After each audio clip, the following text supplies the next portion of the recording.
ng Diyos na binibigay sa akin at pinagkakaloob sa akin at pinagkakaloob din naman sa inyo.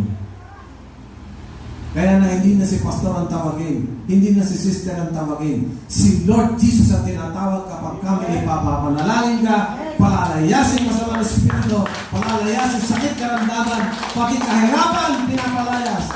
Because you understood the fullness of God in your life. Amen? Amen. Kaya nga po magiging makapangyarihang simbahan tayo because the head is Jesus Christ. The head of this church is not the name. The head of the church is Jesus Christ. Amen. Hallelujah.